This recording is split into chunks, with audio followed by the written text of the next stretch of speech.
Hey everyone, it's Jennifer Roberts here, and I am the Podqueen.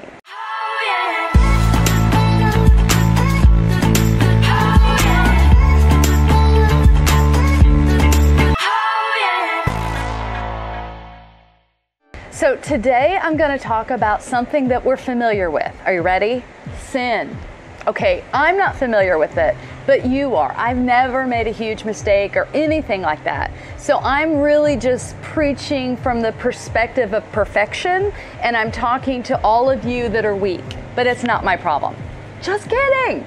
No, I want to talk about what happens when we sin. How do we fix the mistake that we've made? Because I know that you don't want to sin. I know that I don't want to sin. I hate it when I do. I do something I swore I'd never do. The very things I don't want to do, I do. The things I said I would never do, I end up doing. You know, Romans 7 says that. That's a struggle, the war within, the battle between the flesh and the spirit. So when you blow it, what do?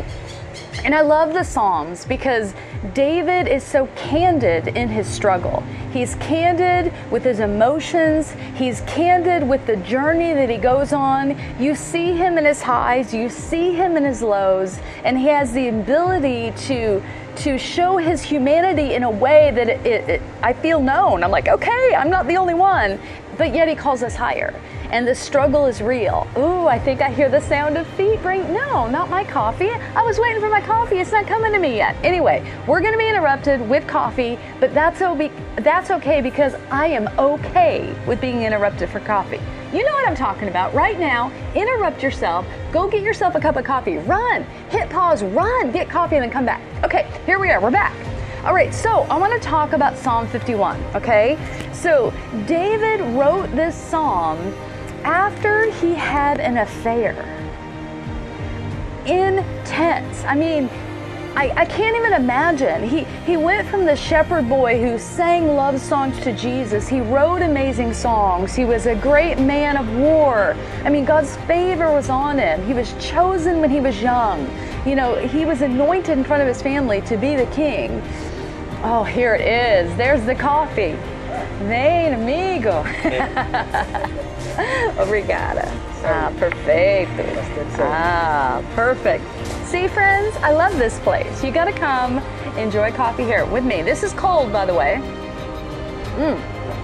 Okay, so David was at the peak. I mean, he had favor from God. He was chosen. You get it. How did he end up doing this? And so sin begins in our mind. We have to take thoughts captive. But what do you do when you mess up? David knew what to do. He cried out to God. So this is what he did. He wrote this psalm from a place of weakness. Have mercy on me, O God. This is a powerful statement. What comes next? According to your loving kindness.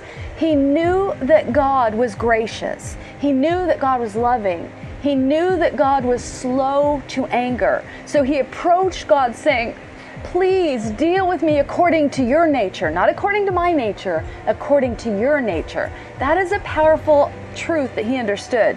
Have mercy on me according to your loving kindness, according to the multitude of your tender mercies.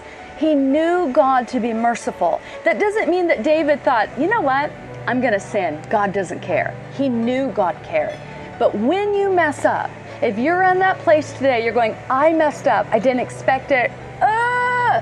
Then you turn back to God and you throw yourself on his mercy. And then he says, blot out my transgressions. So take that big pencil you have and erase every mistake I've ever made. So and then he says, cleanse me from my sin.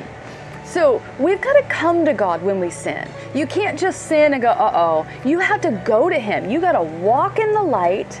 You need to repent. Repent means to turn away from that very thing you were doing. And so that's what he did. So he's approaching God according to God's nature, not according to his nature. Now, seriously, he should have, I'm a little sweaty.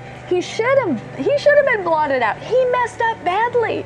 God would have every right to take an eraser and go, David's name gone from the list, you're out of the party.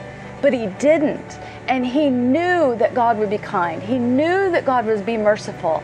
So David humbled himself, walked into the light, because God is light, repented of his sin, turned away from it, and headed towards the God of mercy. I want to remind you, Psalm 51, read it. If you're in this struggle, work your way through every verse, because it's powerful. There's so many amazing things in this psalm that can impact your life. You know, and even going, David then says, create in me a clean heart, O God. So he's saying, forgive me. I don't want to be this person. Renew a steadfast spirit in me. Make me strong again. Help me. I feel weak, but God, you're able to make me strong. Dialogue with the Lord. And then he asked for restoration. Restore joy about my salvation again, verse 12 says. Go through Psalm 51, find yourself in it, and if you're stuck in the pit of your sin, ask God to help you, because you can get out. You don't have to live there. And that's what the Podqueen thinks.